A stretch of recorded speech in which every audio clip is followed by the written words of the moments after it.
Okay, folks, so we're cranking through this pretty quick. I'm going to take a look at lipid bilayers and review the structure of phospholipids and how phospholipids arrange in cell membranes to produce the property of selective permeability.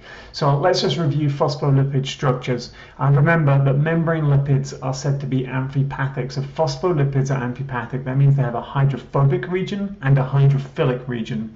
So the hydrophilic region comes in the form of this polar head group here, and so we've got a negatively charged phosphate group here, and then there's usually another structure up here. It's ethanolamine, and so there's a type of alcohol that is added onto the phosphatidic acid here, and so this gives us a region of acidity and a region of basic charge, and so we end up with polarity in this structure, and so that structure can form hydrophilic interactions. It can form ionic interactions, but we're most going to be interested in the interactions with water that form between the ethanolamine and the phosphate group here, to allow the structure of the membrane to form. Also, don't forget, we've got these two long, completely nonpolar fatty acid chains, and so they are going to not associate with water. They're going to be hydrophobic, and this produces this characteristic of amphipathicity.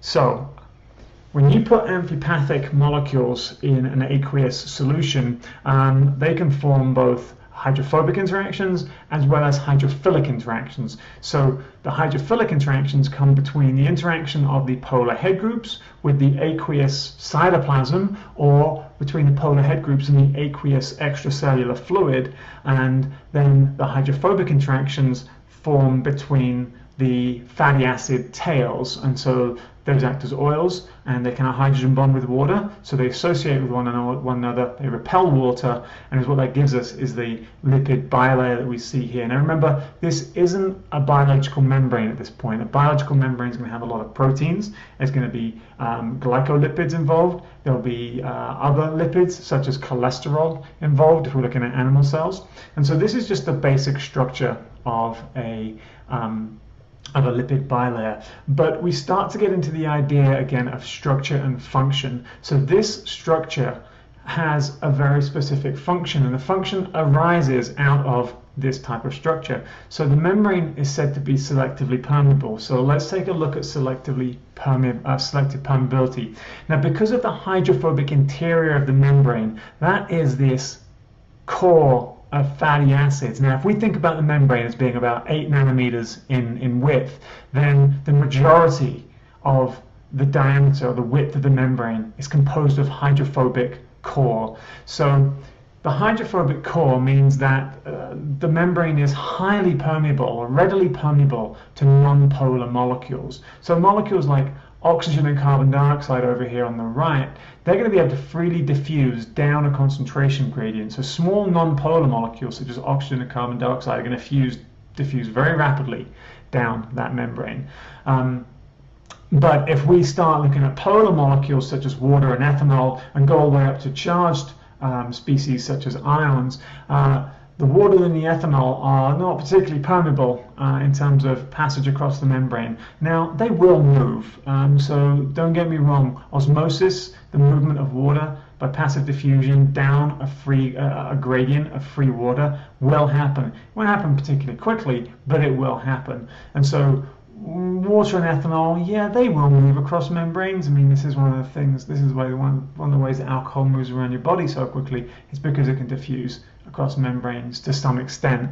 And now if we start making the molecules larger and more polar, like glucose and sucrose, for example, they're going to be significantly less able to move across the membrane because they're larger. And now we're getting into extensive regions of polarity. And then when we get to ions, even very, very small ions, sodium and potassium, they're not going to be able to move at all. It doesn't matter how small the ion is, cannot move freely across the membrane down a concentration gradient. That's due both to the charge and the fact there's a hydration shell around the ion, and that increases the effective diameter. So what about, how do we get these things into the cell? Well, hopefully you remember from general biology, we need transporters.